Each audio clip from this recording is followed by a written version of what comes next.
Slovenski ljudski stranki in v Novi Sloveniji se zavedamo, da je drobna obrt, malo podjetništvo tista hrbtenica gospodarstva, na katero lahko najbolj računamo, da lahko ustvari nova delovna mesta, da se praktično v tem sektorju generirajo nova delovna mesta in da je potrebno temu področju posvetiti posebno pozornost.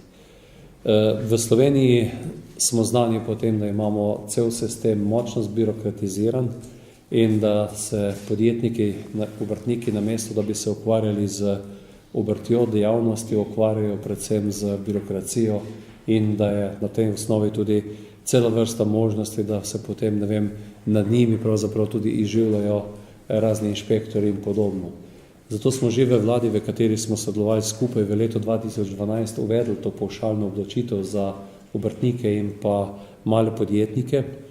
In takrat smo zavestno uvedli malce nižji prag, zato da stestiramo to rešitev in da to rešitev revidiramo, ko bomo videli, kako bo se izvedlo v praksi. Moram reči, da je strani obrtne zbornice, ki popolnosti podpira te rešitve, ki zdaj pripravljamo, so z njimi tudi usklajene, priznava, da je bil to korak v pravo smer in da moramo to intenco še samo nadaljevati.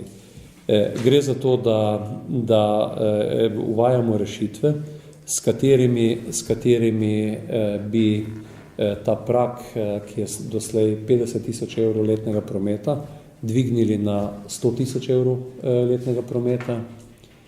Druga rešitev je ta, da se normirani stroški dvignejo iz 70% na 80%.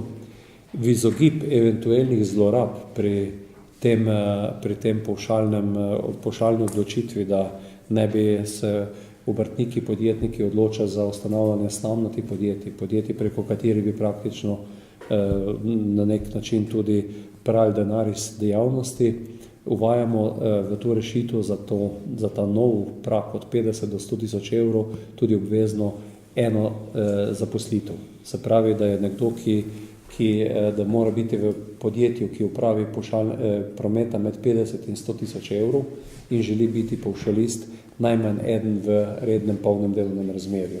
To je, kot sem že delal, predvsem izogib temu, da ne bi prišlo do zlorab.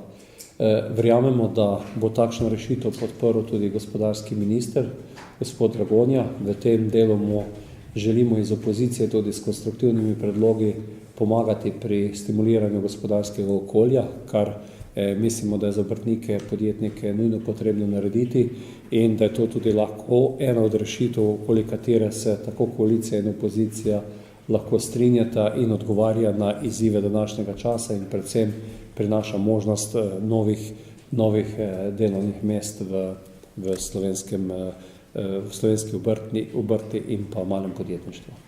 Sam par stvari bi reče dodal. Zdaj vsa strokovna javnost opozarja, če želimo zagnati slovensko gospodarsko kolesje, potem potrebujemo dve stvari. Prvič je sanacija bančnega sistema in drugič je zadolžitev slovenskih podjetij, ki so prezadolžena. Če na nek način sanacijo bančnega sistema že delamo, že na nek način poteka, se je pa na drugi strani za razdolžitev slovenskih podjetij naredilo bore malo. Banka Slovenije v svojih publikacijah opozarja, da bi potrebovali za razdolžitev slovenskih malih podjetij predvsem več lastniškega kapitala. To se sicer na papirju sliši zelo fino, v praksi pa to pomeni, da potrebujejo več lastnega denarja mala podjetja. Zdaj, zakaj so se mala podjetja prej zadolžila? Razloga sta predvsem dva. Eno je plačilna nedisciplina in drugo je propad velikih izvajalcev ali pa velikih podjetij, ki so bili podizvajalci, in to je glavni razlog, zakaj so se zadolžili, da so lahko redno poplačevali obveznosti in izplačevali plače. In zdaj je pač problem, da so prezadolženi, ker so prezadolženi, ne vlagajo v razvoj, če ni razvoja, pa podjetje dolgoročno stagnira in lahko tudi propade. Skratka, da se vrnem nazaj na tisto tezo, ki je postavila Banka Slovenije, da za razdolžitev slovenskih podjetij potrebuje več lastniškega kapitala, to pomeni več lastnega denarja, do katerega pa lahko pridejo samo na dva načina. Eno je, da podjetje prodajo oziroma odprodajo določen delež, s čimer dobijo dodaten kapital od tistega, ki to podjetje kupuje in na tak način pomaga razdolžiti. Druga stvar pa je, da jih davčno razbremenimo. To pomeni, da ko poplačajo vse davke, jim ostane nekoliko več denarja, da lahko poplačujejo svoje kredite in na nek način hitrejše odplačajo kredite in na to lahko kasneje razvijajo svoje podjetje. In predlog poslanskih skupin Nova Slovenija in SLS-a gre pravno v to smer, torej v razdolžitev slovenskega gospodarstva. Če sem zelo konkreten, naš predlog govori to, da če bo nek podjetnik ustvaril 100.000 evrov letnega prometa, bo državi plačal 4.000 evrov davka. Nam se zdi to pravičen predlog, da je to predlog, ki ne obdavči podjetnika preveč in hkrati tudi omogoča državi, da še vedno nekaj dobi. Ker zelo značilno za današnje razmere je, da so številni podjetniki zaradi tega, da bi si davek zmanjševali, zbirali razne fiktivne račune in podobne zgodbe, zaradi tega, da so se poviševali stroške in s tem zniževali davčno osnovo.